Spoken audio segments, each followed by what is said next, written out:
So I'm in the room with Barack Obama, and I want to do one more video. I take out my Mitch McConnell glasses, and I go, Barack, good to see you again. And he looks at me and goes, no, we can't do that. That is giving me serious PTSD. Put those away. That's freaking me out. So that was surreal. All right, it's that time of year, everyone. A new season of Next Question is beginning, and we thought it would be fun to have my friend, Matt Friend, come by because he's having a moment. Or is it just because he had a moment with me recently at the U.S. Open? Check it out. I am here with the failing and sad Katie Couric. Katie was once great. She's now broadcasting with a ring light on her phone, like everybody else. Used to be part of the lamestream media with failing MSDNC or NBC, whatever it is. And now you don't like me too much, Kate. You treat me terribly. What do you say to that? She can't even talk. Terrible. It's pathetic. No, but she's a beauty. Look at her. She's a beauty. Okay. I want to start kissing her. Bring it in, please. Katie Couric! Hey, Matt. Katie, I am. This is like a Make-A-Wish. I am so Really? excited to be here. Except you're not dying. No, hopefully. I'm not. Thankfully not. But this is iconic. I'm being interviewed by you. This is a dream come true. Thank you for having me. I haven't been this excited to get interviewed since Charlie Rose interviewed me with his towel on, and that was quite the experience. But we'll talk about that later. Well, every time I listen to you speak in your normal voice, I'm like, who is he impersonating? Isn't that funny? This one is me, which is hard to believe. Sometimes I'm confused myself. Who's and actually you do talking? have a great speaking voice, Thank Matt. you. I remember, who was it? Oh, you were with Seth MacFarlane. MacFarlane at an award show. Yeah, I think you recently. were interviewing him, and you said he was your your idol.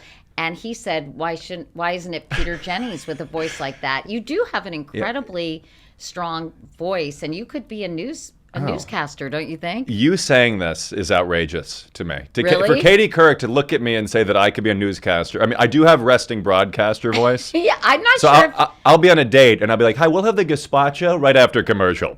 So that's kind of I always sound like I'm delivering major breaking news. I Well, think. you do. You have a great Thank you. speaking voice. But you're only 27 years old, Yes. Matt, and you are on a roll, although I've heard about you for quite a while now from my husband, John Molnar, who Yes. also hails from Chicago. Yes. You're from Lincoln Park. You grew up in Lincoln Park. He grew up in Highland Park. And we should, full disclosure, I mean, one of the reasons I'm talking to you I'm a Nepo is baby you're a here, I Nepo guess. baby. Exactly. For the first time. Yeah. Exactly. And John and your dad, I guess, knew each other as kids. Talk about this connection. Yeah, my dad grew up with John, and then there was also Richard Marx and Rich Appel. These are some of the Chicago luminaries in my mind. Right, Richard Marx. Richard Marx, legendary singer. Rich Appel, executive producer of Family Guy. So it's very interesting connections. And then there was your Harvey dad- Weinstein, but we don't talk about that one. Yeah, exactly. Oh my God. Your dad, did he go to school with Yes, John? he did. Did he go to North high Shore, school? North Shore, yeah, and then Country New Trier. Day. Yes, yeah. It sounds very preppy. It does. Yeah. It's really wild how small the world is. Yeah. So John Molnar has been telling me about you, Matt, and how funny you are, and Thank you. showing me He's like your my agent. videos. He is. I know. Are you going to give him 10%? Maybe. Maybe. You So, but I'm fascinated by how you got into this line of work, Matt. Did you? And I remember interviewing Barbara Streisand once, and I love to find out from people who are kind of found their thing when they first realized they were good at that thing. And she told me, I think growing up in Brooklyn, she was in the lobby of her apartment building, and I guess there was a banister, and the acoustics were really intense sort of in this lobby. And she sang, and she realized, oh, I sound good. Isn't that, it's just so interesting to me where you have these gifts and you suddenly realize that you have them. So when did you notice that you could really do a good job impersonating people? I was 4 years old and I watched Austin Powers. Seriously? So I watched that movie and then I started to mimic Fat Bastard and Goldmember and Dr. Evil and then basically it just began with me trying to make my parents and their friends laugh and then my teachers and then I would do my grandfather, Don Levinson. Hello, how you doing? That's him. Yeah. Hugely popular in the comedy clubs. And then it really does start with trying to make my parents laugh. And then I'm just turned 27, like you mentioned, and I'm a product of my generation. So I grew up with YouTube, and through that I discovered old comedians. I loved Don Rickles and Johnny Carson and Richard Pryor and Are Rodney you sure Dangerfield. you're not 72 I think and not 27? I'm 100 years old. I don't know what it is. No, but what is it about those guys that when you watch them, people like Don Rickles, who I interviewed once, and all he God. did was insult me the whole Yeah. time. And by the way, I got to be on the. I'm sort You're of on your. Carson. I was on the That's Tonight Show. unbelievable. Shish boom ba. Okay, Katie Couric. I'll see you after the show. On the program this evening is Katie Couric. She's a wonderful. I'm sorry, now I'm getting I lost in have him. to say that was the thrill of a lifetime. That's insane. Were you attracted to him? Was I attracted to him? Because a lot of people, there was a sexual charisma to him. I heard. You Weirdly. know, not really. Although I did find him. Well, super according to Molnar, we attractive. like him a little bit younger, I would say. Sorry, that wasn't me again. Well, that'll come out later, but go ahead. I did. I mean, I was almost too in awe of him Too to be in awe. attracted. That's how I to feel him. right now. Yeah. Well, not that I'm not attracted to you, but I'm in awe of you. You're not attracted It's to me, both. Matt. No, it's both. But yes, I Yeah. was really thrilled to be on the Tonight Show. And so you, what was it about some of these older guys or really legends in comedy that appealed to you when you watched them? I think number one, it was the era. I mean, show business just seemed so exciting at that time. There were, I guess, fewer people doing it, seemingly. And I think just that era of the 60s and the Rat Pack and Sinatra and Vegas and just the importance of late night, but specifically the Tonight Show format in general in terms of breaking new stand-up comedians. And I also loved that show specifically, Carson's Tonight Show. It was less about a promotional vehicle and more about generating authentically hilarious moments. Like I think about Sinatra having Carson and Don Rickles, rather Carson having Rickles and Sinatra on, and Carson tells a story, or rather Rickles tells a story Whoa, about... you want to start over with that? Yeah, 'Cause let me. you're getting That was a very real confused. Biden moment. We beat Medicare. Don't do that.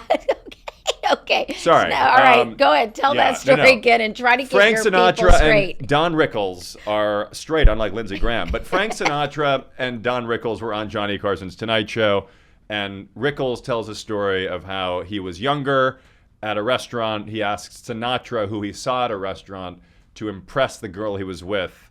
So he said to Frank, "Can you come over and say hi to this girl and help me out?" And then Sinatra comes over to the table and says, "Hey, Don, how are you?" And Rickles says, "Can't you see I'm eating, Frank?" And then he turns him away. And it was just, but that's one little story of why I loved that era. It's something was sort of so pure about that time where you didn't feel like they were making fun that much at someone else's expense, right? It just was a kinder, gentler era Well, Rickles of comedy. could be vicious. Oh, but well, it was he to- it could. was to You're right. everybody. It But was to I feel everybody. like that was his shtick. It you know, was. like he was like, what was it? The insult dog? What?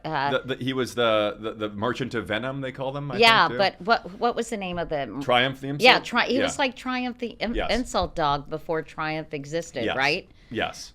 So anyway, so you started impressing your parents and making them laugh. Can you still do a lot of Austin Powers people? A little bit. Yeah. I just did a movie actually last week with Seth Green, and so I was getting to do a lot of Dr. Evil, live my fantasies. Okay, well, my can you childhood do a fantasies. little of Dr. I Evil? didn't spend 6 years in evil medical school to be called Mr. Thank you very much.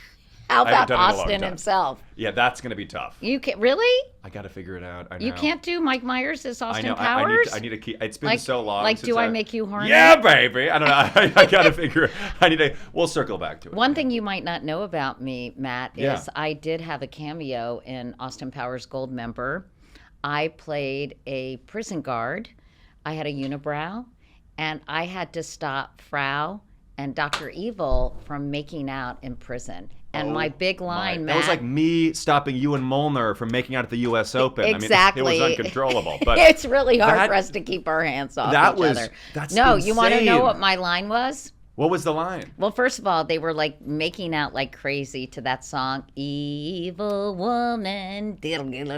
Anyway, and I had this sort of polyester prison guard outfit on, as I said, with a unibrow. And I walked up, and this was my line. Time's up! And that was it. But Mike Myers was so fun to work with because we did some mirror exercises, and he's like, I'm a kitten, you're a kitten. I'm a kitten, you're a kitten.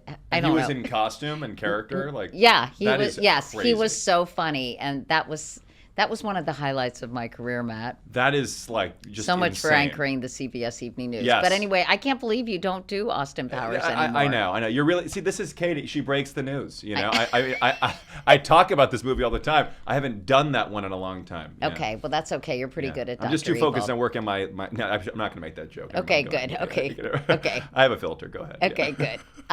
So you obviously started doing Trump, which was like manna from heaven, right? Yeah. In a way. So when you start to do an impression or learn how to really have someone's mannerisms and speaking voice, how do you do it? Do you watch videos them? My sister called me a glorified parrot recently. Really? So I mean, do you immerse yourself? I do. In their I mean, I world? watch so much content. Like, for instance, I would watch this podcast on YouTube. I spend so much time in front of my iPad, my computer, watching, again, old talk shows, YouTube clips. Then I watch a lot of, television, but there's also has to be substance behind what I'm saying. Right. So it's one thing to get a voice down or to get the essence of somebody down, but the writing actually has to matter. Like when we did the video, in the case of Trump together, I think part of the highlight was maybe the substance of what I was saying as well. Right. No, it's so true. Because you have to get what they're going to say. Right. But a lot of it is spent watching. Then I'll walk down the street as I'll walk down the street as King Charles. And it just happens, King Charles comes out of me. I don't know why.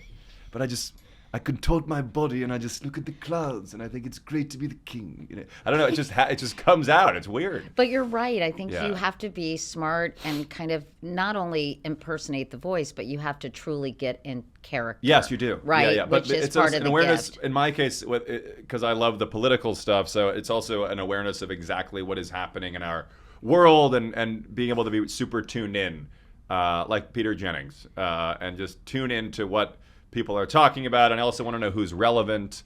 I do a lot of older impressions, but like what? Like I don't think Rodney Dangerfield is going to really.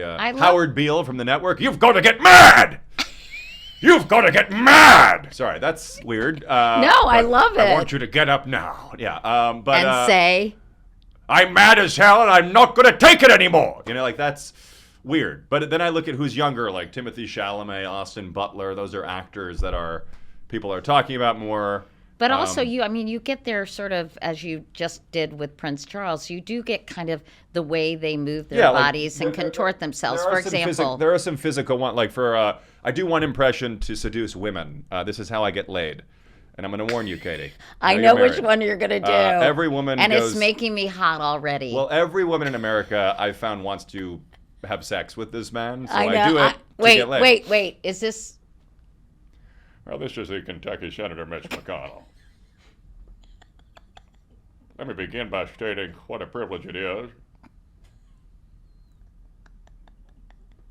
to be with Katie today. I've observed your journalistic questions, whether it's to Sarah Palin or any number of luminaries in our society today. You always know how to get the best.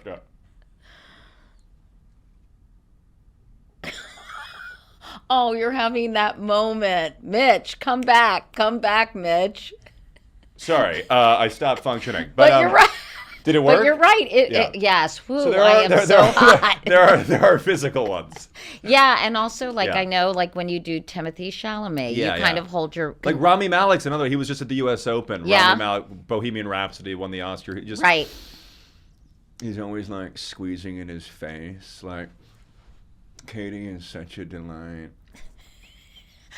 It's creepy. But then when I'm near a microphone, I want to get deeper. I want to go Howard Stern on this. Do your Timothee Chalamet.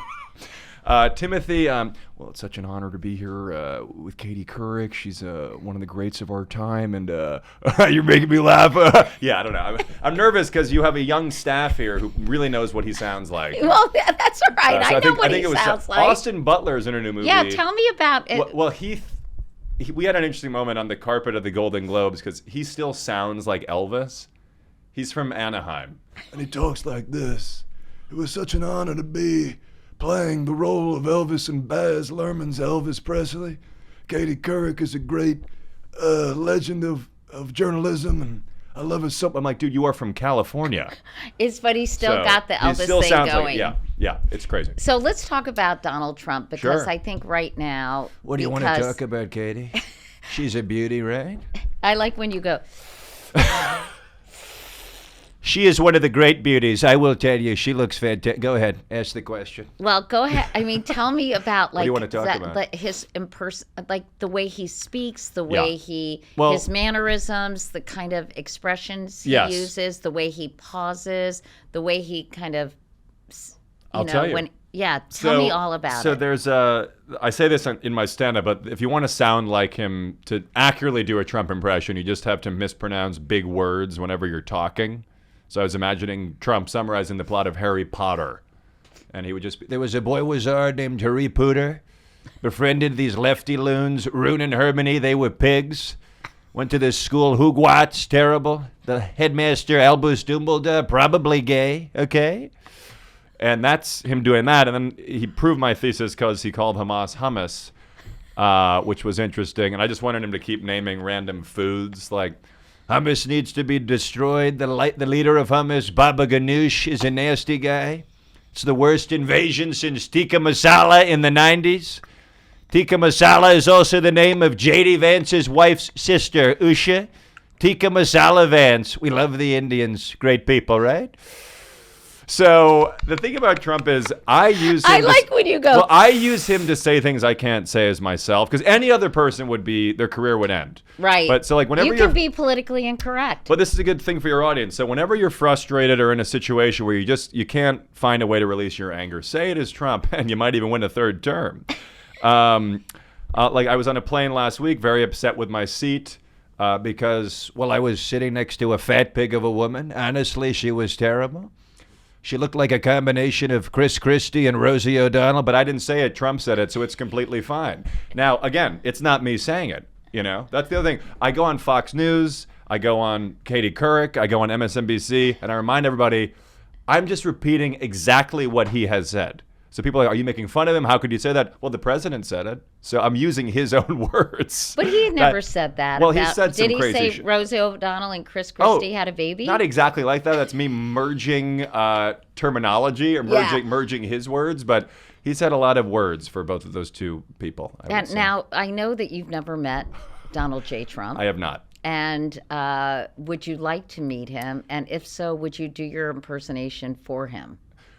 Wow, Katie Couric has great questions. Well, I'm supposed to be Putin at the Kremlin next week, so I'll Are let you you? know how. No, I'm not. But I. It looks like, can you do Yeah, Putin? it sucks. My Sinwar meeting got canceled, but we're supposed to celebrate Hanukkah together. Yawa, you coming over? No. No, but really. No. So I met Obama, and that was an incredible experience. That's the closest I've ever gotten to being like Katie Couric. So I got to do my Obama next to Obama. I got to sing Amazing Grace with him. Amazing Grace. It was great. He was a good sport. Where was that? That was in Chicago. And then I debated him as Trump.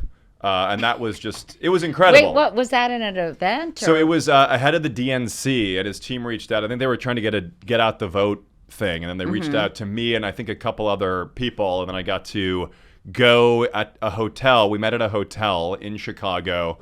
And there was security, but you wouldn't really know he was there. And then I go up like 15 floors. I'm waiting in this private area, and then probably 45 minutes pass, and then I can hear that voice. It almost sounds like the TV is on. And then I walk into the room, and there's sun coming in, so it's very well lit. and it looked like a mirage. I looked like I felt like I was hallucinating. It didn't feel real.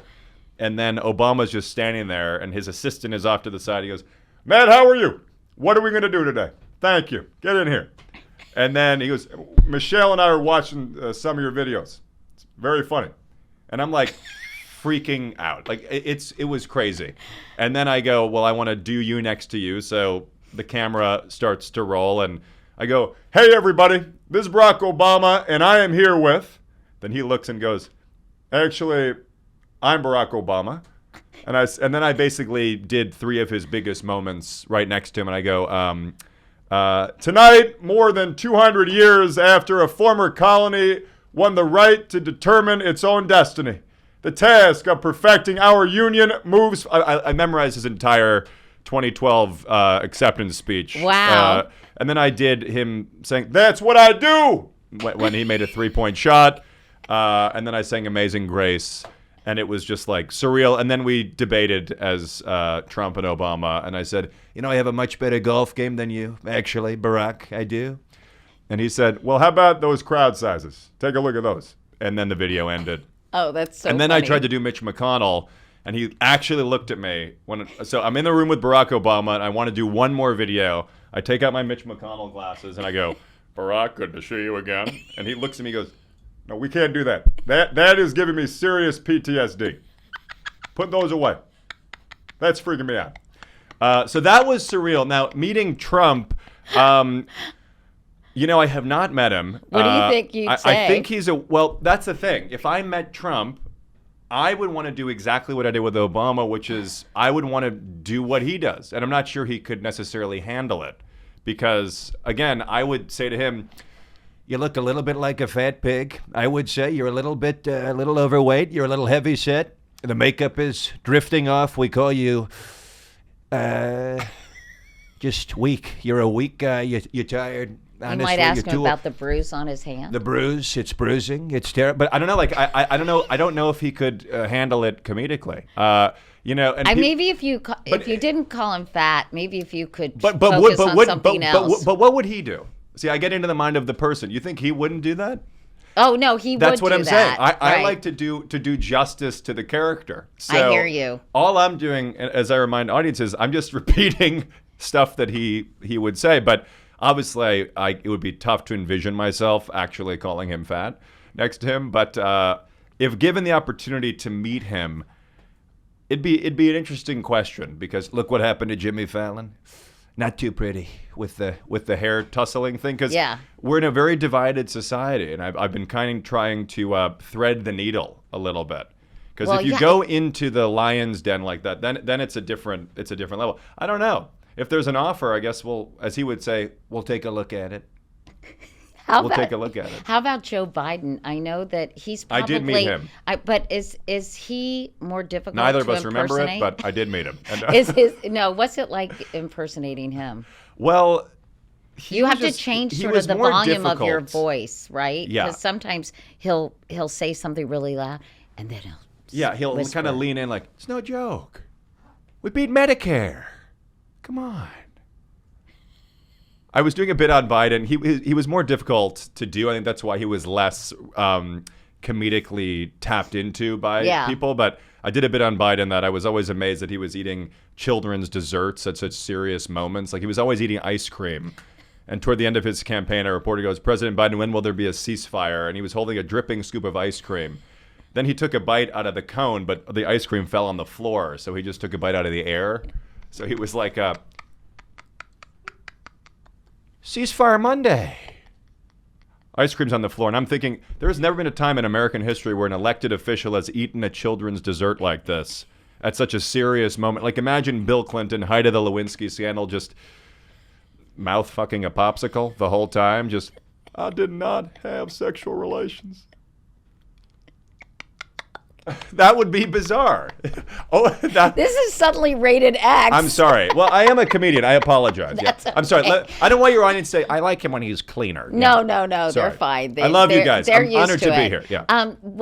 Have you listened to Josh Shapiro and how much he sounds the He governor does. of Pennsylvania? I called him he's like a Jewish Obama. I mean, bet. it is crazy. Yeah. They made a clip about this on The Daily Show. But Newsom kind of has a little bit of that, Well, too. go ahead. Can you do Gavin? Gavin Newsom is kind of like Will Arnett from Smartless, you know, the actor. Yeah, not of from course. Smartless. But Gavin Newsom. Donald Trump is a bully. He's a fraud. He's a narcissist.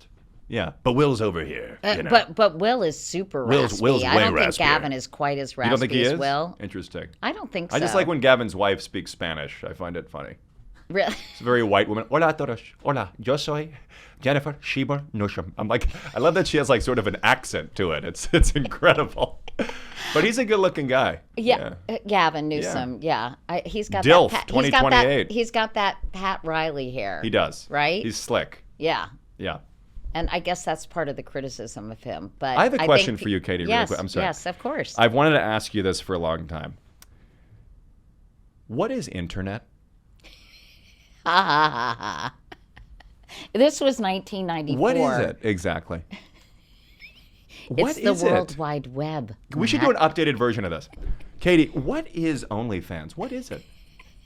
Allison, What is that? Allison, can you tell me what OnlyFans is? What is that? How does it work? What so they is- they upload their body onto it? Does it tap in? Allison, does it tap in? Well, I did make a BMW commercial with Bryant Gumbel making fun of us not knowing what the internet was. Was that not but the you have to greatest remember moment? that was 1994. Well, I and don't was remember it just because kind I of- was -4, but separate conversation, right?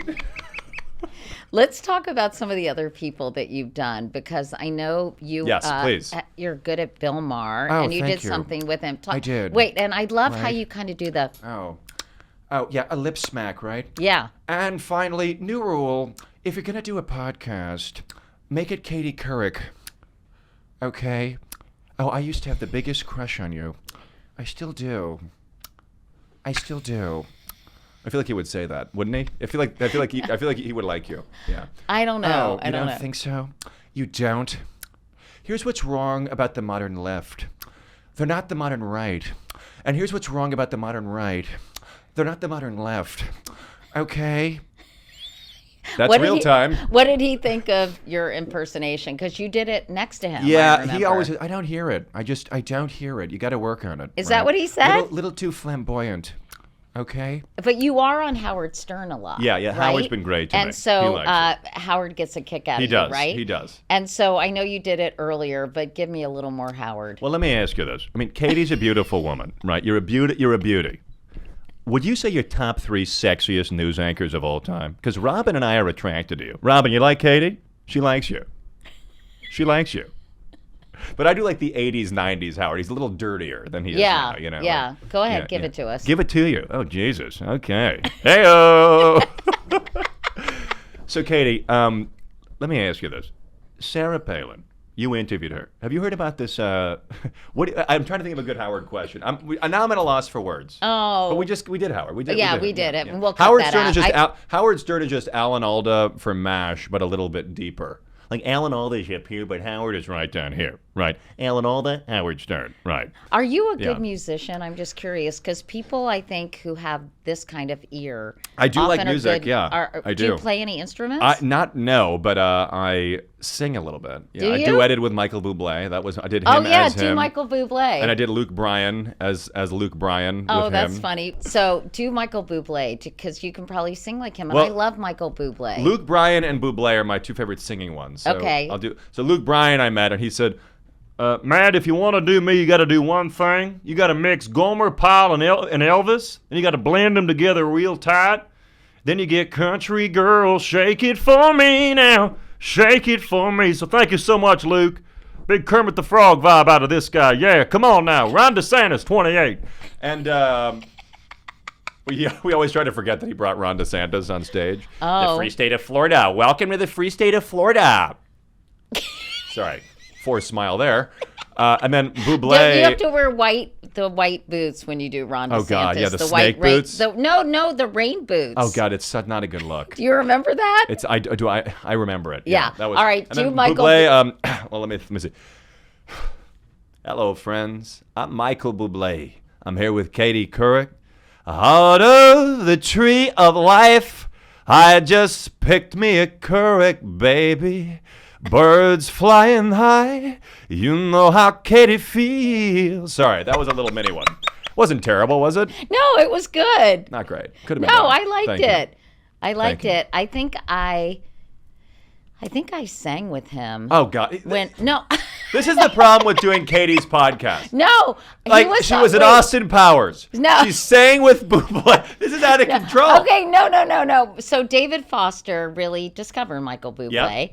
And I think Michael came on the Today Show and we sang, and then I go and spoil it all By saying something stupid like I love you. The Today Show was actually my first TV appearance. Really? Remotely over Zoom. Was it during in COVID? Oh, I was going to say. From my childhood home. So what did you do? It was on the 5th hour with, isn't that right? Or the 4th hour? It was on the 40th hour with Hoda and Jenna. Yeah. Or as Andy Cohen would say, hey, Hodes. But I love Hoda. She's amazing. Wait, who was that? That was Andy Cohen. Katie's cute. Yes. But you have to go a little higher for Andy, I feel well, like. not higher in terms of voice. You mean high in terms of a Deadhead concert? No. Just he's got a little bit more Yeah. higher timbre, Okay. don't you think? Yeah. But today's show, I know. I'm sorry, we're all over the place. No, I it's okay. apologize. This is what we wanted to be like. That's what we wanted. Yeah. I'm just glad you haven't asked me what I'm reading. Sarah Palin question. What are you How reading? stupid was that ad? Can we just talk about that? I mean, she wants to be the vice president of the United States. So what are you reading? What? No, I think No, what I newspapers. asked her, Matt, What? said, well, I was interested, just as I'm interested in when you realized you could impersonate people, or Barbara Streisand realized she Yeah. could sing. I was interested in what had shaped her political ideology. Yes. So the question was, what newspapers and magazines do you read on a regular basis that have helped shape your worldview? This is incredible. Ask me the question. I'm so excited about this. Really? Yeah, go ahead. Governor Palin. Yes. What newspapers and magazines do you read on a regular basis that have helped shape your worldview? QAnon. Truth Social and QAnon. Yeah. You That's betcha. the way to do it. You betcha. Yeah. I could never understand why she didn't say, I first and foremost, I read all the publications about Alaska because my responsibility is to my constituents Yes. as governor. And then, of course, I read every major newspaper in the country, and I'm just so intellectually curious. I like to Google everything, and so my sources are really wide and varied. It is interesting to look back on these iconic interviews that you've conducted, and I think how people answered questions in that. I hope I don't look back at this interview. I'm not running for anything, but I mean, Yet. but you do have a way you can lock in on Well- people. Like for me, if I were to answer that question, I'm consuming like everything because I want to know what all people are thinking. Right. Because if you're in your echo chamber, then you really, I think you lose a lot. You miss out on, because especially as a touring comedian, like I want to be able to make different audiences laugh, and that's the challenge. So I want to see what Peter and Steve Ducey are thinking, and I want to see I used to work with Steve Ducey. I'm sure you did. Yes, in and, Washington. Unbelievable. Of course, you see, unbelievable. It's out of control. It's unbelievable. It's just you're a 'cause legend. You are a total legend. I'm so old and You- I've been you are doing the this You are for the so shit, long. Katie. Katie Couric is the shit. That's what the podcast should have been called. Honestly. Yeah, you know what? Maybe we'll rename it. You are literally the best. But I want to be able to talk to a variety of people. So I mean, I watch so much MSNBC. I watch Fox News. I watch CNN. I watch Katie Couric. It just all pops up, and I think it's just also a generational byproduct. Like it's all coming at me on TikTok and on YouTube, but also obviously reading the failing New York Times, the Wall Street Journal. So They're not taking it easy on President Trump. No. Emma Tucker, the new editor-in-chief, Yeah. I think has really done some great reporting Yeah. on Trump. But, getting back to Sarah Palin, incredible, that I answer. always sort of thought she could have answered the question in two ways. She could have talked about what she reads, but she could have also said, I was really influenced by Ronald Reagan and his speeches She didn't know who about Ronald Reagan was, government, though. That was the or William F. Buckley was really, and believe it or not, Katie, I've been very influenced by the Bible because a lot of my sort of life philosophy is basically is fundamentally in the Bible and the life lessons that it imparts or something, See, right? But what's amazing about this moment in particular, and this relates back to Trump, is that in the case of Sarah Palin, that was a moment that arguably was a defining moment for her, that interview. Whereas with Trump, he's had so many of those moments and we don't even remember it. For example, Mr. Trump, he wasn't president yet. What is your favorite Bible verse? Well, I know the Bible very well. There's like so many, but there's just a lot of them actually, and I'm a big fan of it. Honestly, I wrote it, but I'm a big fan of it, and it's tough to pick. And like we don't even. He's a master at not answering questions. Like if you ask me a very serious question, I guarantee you, like I could do it as him in the way that he never does it. That's why I want to debate him actually. Because all these Republicans, they tried to challenge him, and I'm thinking, I'm the only one that could do it. Well, let me ask you then, Mr. President, do you worry about developing look at how beautiful such a she is when she asks the question. Look at that smile. such a And close... she smells great too. She's a beauty. Look at her. Are Look you at her. worried about forging such a close personal relationship with Vladimir Putin, given Such the an unfair animosity question. that he expresses? You have animosity towards me, Katie. Go ahead, How do you finish it. feel? Do you worry about that and really kind of changing the global order as it has stood since the end of World War II? Well, I said a couple of days ago, I said, Vladimir, you're going to have to end it. Vladimir, you're going to put this thing to end. So you got to talk to these people, Katie. If you don't talk to them, then you're in real trouble. You're in real trouble. So you got to talk to them. I know him very well. He said, we're going to end this very quickly. It's going to be very easy. We're going to end it quickly. I want to go to heaven, Katie. Do you feel like he was playing you, Stop though, talking. Mr. President? Stop talking. The men are talking, okay? He's playing all of us, but he's not going to play me because we're going to end it beautifully and very bigly. And that's why we're getting the D.C. patrol out. We got the patrol out. We're going to look at what's happening, these bigger problems. They said my health was a problem. You know whose health's a problem? Putin's health's a problem. Okay, not my health. I'm in perfect health, and you know it. Fake news. Next question. Sorry, go ahead. I'm in character. Let's keep talking. That's excellent. But you see, he didn't say anything. Right. In fact, I just watched a clip where somebody asked a question and he just started talking and rambling and he didn't answer it at all. Yeah, it's weird. It's very weird. But that's why it'd be interesting for me to debate him because, like, if I met him as him, I'd want to meet him in that format because I think I can do him like he could do himself. Yeah. And I think I could get under his skin. The thing, you've done such a great job with your interviews, but I've always wondered that, like, why aren't people challenging him, but also on the Democratic side, like, just doing what he does? Like, the whole when they go low, we go high thing was always so stupid to me. Like, you just got to go right back at him. Well, Gavin Newsom is doing that. He's and kind I think of doing it's called confrontation. I just saw, what is it, you guys? Oh, I just saw Ron Brownstein on Bloomberg talking about this new breed of politician called a confrontational centrist. And he was saying that he thought that was the best way to beat Trump, to not go further to the left, but kind of take him on, but not lose your sort of centrist. Is this breaking news?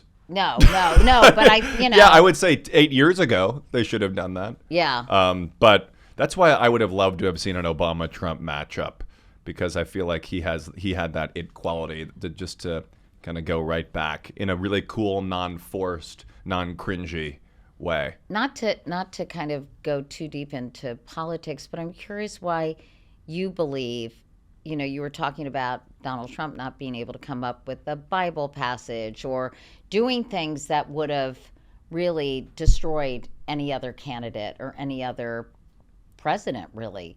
And why do you think people forgive all these things that he does and that he's more Teflon than Teflon, really? I don't have an answer. I think it's like he's just a complete anomaly in our society. I don't think there's anyone that's going to ever maybe this is a naive thing because there's always a leader or someone that sucks oxygen, but especially in the moment we're in now with social media and how much attention he's been able to gather for himself, he's such an anomaly. Like, there's no one that has been able to suck as much oxygen and also consistently get away with saying the things that he does, whether you like it or not. It's like it's unbelievable. Well, I think he's a living example of all press being good press. Like he doesn't really care what you think about him as long as you're talking about him. Yeah, that's true. As long as he's living rent free in all of our brains, right? It's really wild. It's weird, wild stuff. Thanks, Johnny. It's wacky stuff. That is funny stuff. It's funny stuff. What about, all right, I've got to Let's ask keep you going. for a couple of more. No, I want to keep talking. I don't want this to end. Okay, all right. Bernie I want to be on my A game. I know you do. Bernie Sanders, yes. If Like you want he's to conducting a small Jewish orchestra. God, Katie's so good. I did my research, Matt. You did. You Go know, ahead, Bernie do it. Sanders, he always sounds like he's conducting a very tiny Jewish orchestra with his hands all the damn time. I was worried that Trump will insult Bernie and it will literally kill him on the spot. He'll be like, this guy looks like he's having a heart attack. Oh, that's because I actually am having a heart attack right now. And I apologize for blowing out the microphone. Some people I'm like, they were designed for comedy. He was designed for comedy. What about Jeff Goldblum? Yes. And you glossed over Ted Cruz. How dare you? Oh, sorry. Yeah. How dare you? Okay, talk to me as I Ted was in Cruz. Texas. Said Donald Trump. I said, here's what the thing about Ted Cruz. Ted Cruz. Everybody's talking about there needs to be a mental acuity test for the presidency. They're saying there needs to be a physical test for the presidency. I think there needs to be a vocal requirement because you cannot sound like Ted Cruz and lead the free world. Donald Trump may have called my wife an ugly pig back in the day, but by God, he's right. He is right. I don't see it either. Now, again, I'm pretty sure he did call his wife ugly, right? Right. Okay. But anyways, I don't think you can sound like this. I got to go to Cancun. Let's wrap this interview up right now. that nasal, it's ridiculous. I, Ted Cruz, do solemnly swear. Like, that's just not going to work. Yeah. That's a tough one. You need a better. I would do my speaking JD voice. Vance, but I forgot my eyeliner in my apartment. I was going to ask you about JD Vance because I was thinking subtle. Someone who has selective memory, like Ted Cruz, when he's insulted. I mean, JD Vance said that Donald Trump, you know, as my Meemaw, my Peepaw, my Weewaw, my Wawa would all agree. Donald Trump is I did say he was America's Hitler, but now I know that the way he talks to Usha, I mean. He's a great guy, and if I could have dinner with anybody throughout all of world history, it'd be him. It really would be. On behalf of all senators in this country today, I mean it. I do. I don't know. I'm going to work on him. He's going to get better. No, I think that's pretty There's good. obscure ones like Chuck Grassley. I was doing Chuck Grassley during the Kavanaugh hearings. Okay. Senator Leahy, we're going to be motioning to the floor. Senator Leahy. That was it. That's a turn on. Yeah, there goes my boner. But anyways, Chuck Grassley, like we really do have I talk about this on stage too. I think we have a problem in our government. You could say this is ageist, but I think we have a legitimate geriatric Congress, and it needs to be we need to take a look at it. I mean, on both sides of the aisle. I mean, Ruth Bader Ginsburg dying on the job, Dianne Feinstein, Trump and Biden. I think it's a problem. Well, I think people want term limits. I think we need term limits, but also like it is interesting, and you can see the generational gap really shines whenever there's these technology hearings, and they invite like a young tech executive or CEO to come in and testify. Like Chuck Grassley will interview the CEO of TikTok, like Mr. P.F. Chang. Okay, Mr. General Tso's chicken. What? Oh, he's Chinese. Okay. I understand that China is stealing and manipulating our data, but how do I turn the brightness up on my iPhone? Like he's asking basic tech questions. This isn't the Genius Bar. So it feels very weird. We have AI. We have a lot of future technological challenges, but... Is some of this material what you're using in your stand-up? It's all writing itself. Tim Cook going to the White House. Oh, yeah. Mr. President, we're so thrilled all the work you've been doing to expand technology globally. Here's a gift we've given you. It's a gold plate. Like, didn't even like a gold plate or something? I thought he gave him an apple. Something, didn't he, you guys? yeah. Didn't he give him an apple, a gold apple? But Sam Altman, like all these people, again, it's like the world, it's literally writing itself. It's wild. Politically. Yeah, but Goldblum. Well, you know, I did notice that you do very few women. What context? Katie, you don't have devil. to tell me about your sex life. No, let's get into it. Come on. But you What am I, do, Anthony Weiner? I have nothing to hide. You do Jennifer Coolidge, Yes, though, yeah, I right? do And you cracked her up. Yeah, I do cool. I actually pulled the Katie Couric. I had breaking news. I was on the Golden Globes carpet, and I can tell you about that. Oh, yeah, who were you working for? So, Do you want to take a sip of your iced coffee? Go ahead. Oh, no, I'll do it. I'm sorry. I hope your audience doesn't think I'm psychotic. Because, guys, you don't understand. Being in the presence of Katie, it gets me energized. I am excited. I feel like I'm at a Tony Robbins event. This isn't like some boring comedian's podcast. This is Blazer icon Katie Couric. I'm in a studio in New York. She has like a staff. There's cameras. I feel like it is 1995. I'm on the Today Show. This is it. Okay, this is iconic. And I hope I don't wake up tomorrow morning. What happened? What did I do on that show? But here we are. Let's just rewind. Let's take a breath. Let's ground ourselves. Okay, what was I saying? Yes, Golden Globes. Guys, I'm excited. It's Katie Couric. It's Katie Couric. This is like, look at that Emmy. Are you kidding me? No one does a podcast with a big Emmy sitting there. Do you know how many idiots have podcasts? Katie Couric, the legend, with her Emmy. I'm afraid this is, though. Can I hold Let's it? see what it's for. Outstanding talk shows and the Mitch McConnell impersonator is the guest? Yeah, daytime Emmy. Oh, it was Outstanding daytime? Talk show host. It was just daytime? As host of Katie Syndicated. Oh, I thought it was... I also have a few from the Macy's Thanksgiving Day Parade, but Incredible. we're just going to turn this back around. Oh, that's amazing. Shall we? Yeah, no, please. No, the Golden Globes, I've been lucky to be on the carpet past 3 years.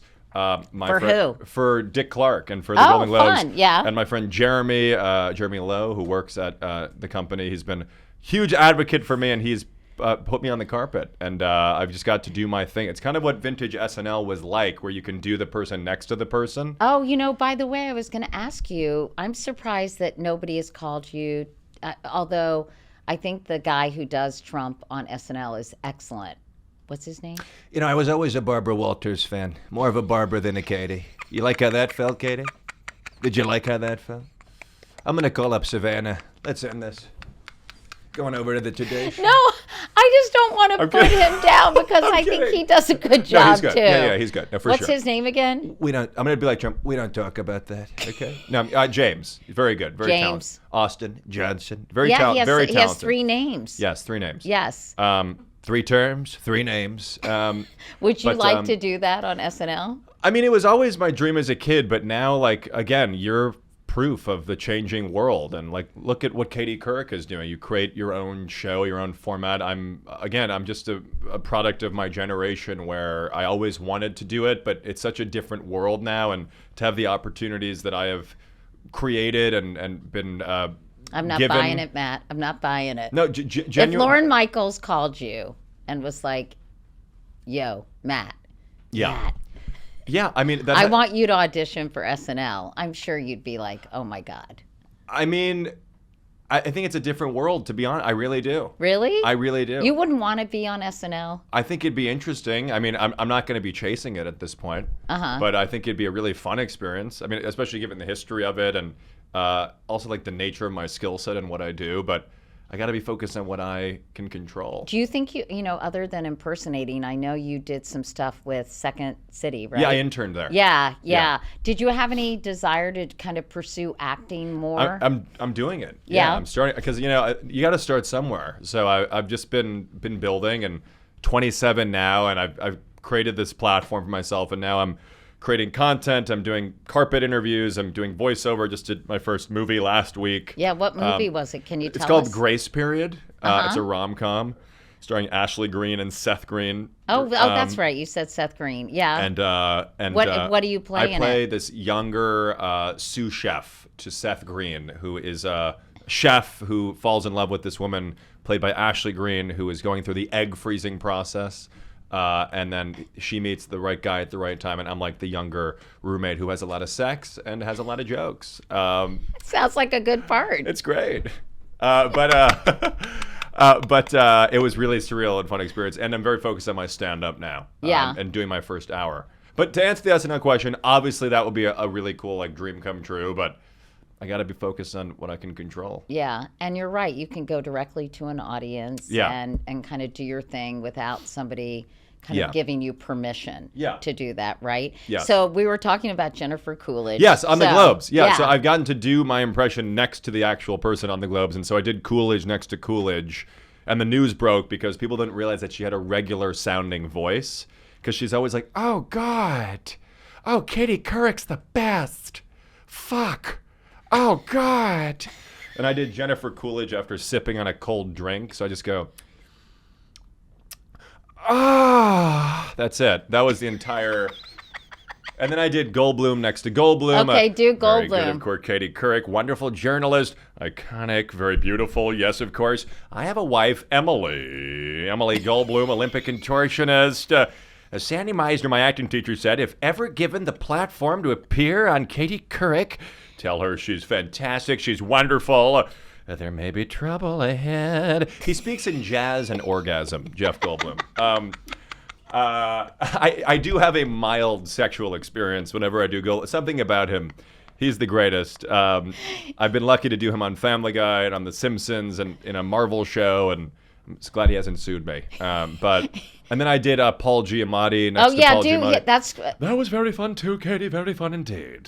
Oh, yes! You know, Katie Couric has interviewed many presidents, many politicians, but today's the first time you'll ever speak to John Adams.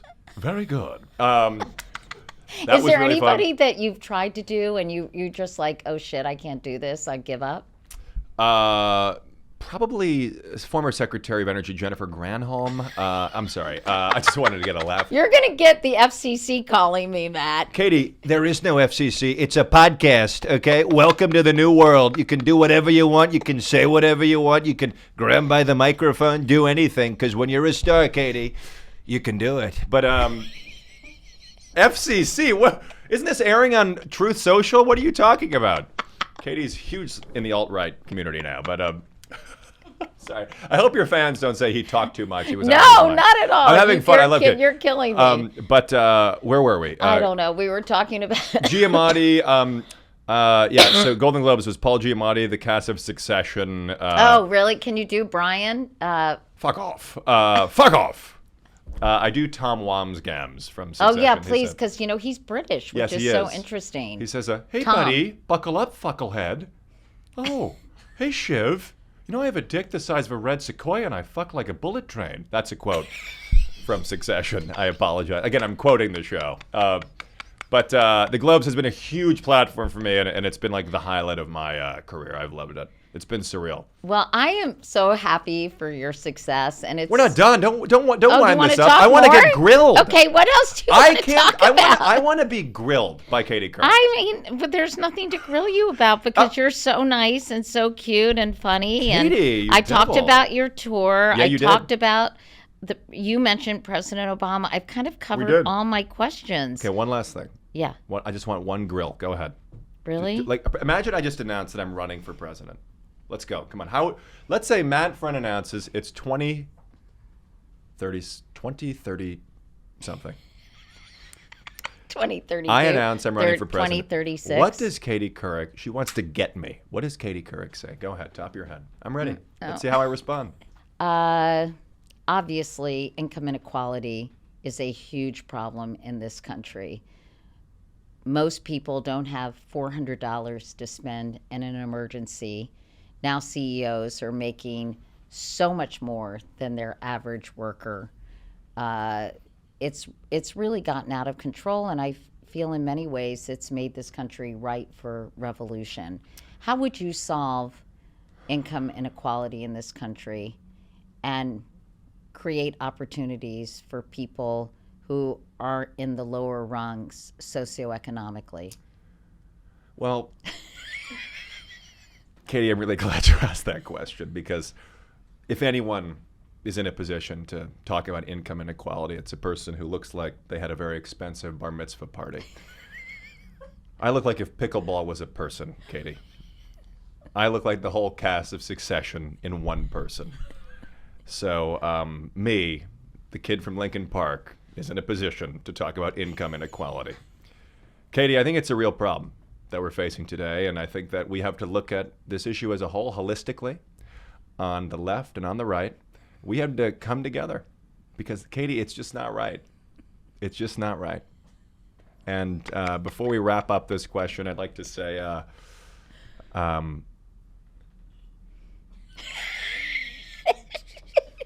I'm sorry, that was a terrible Always answer. go back. But before we wrap up, I want to say thank you so much for having me. You were so nice when I met you the first time, and this is very surreal. When did we meet for the first time? Because I don't remember. Raya. No, we met on Katie.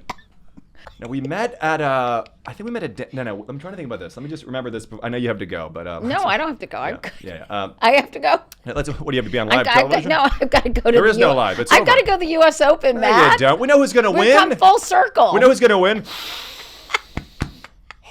Novak Djokovic. Sorry. No, I'm trying to remember where we met before we wrap it up. No, I don't know where we met, but either It's way, comedy I'm gold. so grateful for you. And I have to say, the work that you have done inspires me and will continue to inspire many generations. And I'm so happy that you have this new platform, and you are so cool.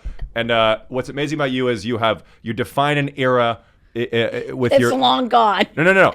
That's true. That era is dead like a dog, but you define that era, and now you're defining the next one. So thank you so much for having me. This was so cool. Thank you. And come by a Matt. show, please. I will. So where can people find you on tour? Mattfriend.com for tickets. At Steve Bannon42 on Instagram. At Charlie Kirk 69 on TikTok. The Matt Friend on Instagram and on TikTok. I'm also big on blackpeoplemeet.com. That's a big website for me, and Farmers Only. Big webs. I don't know, Katie. Either way, make them laugh. Let's have fun. And go see Matt, everybody, Thank on you. tour.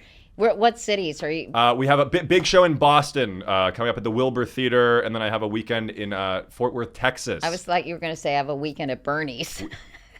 A weekend at Bernie's. That would be crazy. The Great Show reference. I know what that was. I know. Okay. Unlike these terrible Gen Z. I know what it was, yeah. My assistant. I know what the CBS Evening News is. Okay, so I have a would know what- question. Yeah, go ahead. Do you know who the Partridge Family was? you I know- have a Partridge Family lunchbox. Really? Okay. Yeah, Matt. And David Cassidy was one of my first guests on my syndicated talk show. Is that not the greatest sentence of all time? I had a Partridge Family lunchbox. David Cassidy was the first guest at my syndicated talk show. Talk about a Gen Z audience right there. But do you know who the Partridge Family Do was? you know Dixie D'Amelio? Yes, I love her. Damn it, I'm really mad. I wanted to stump you. Either way, we love you, Katie. TikTok sister to the other D'Amelio. Charlie. Yes. Yeah. Well, Katie, I love you. Well, thank you. I love you too, Matt. Let's do the Trump handshake, please. Oh, wait. I don't want to bruise your hand. Oh, yeah, it's already bruised.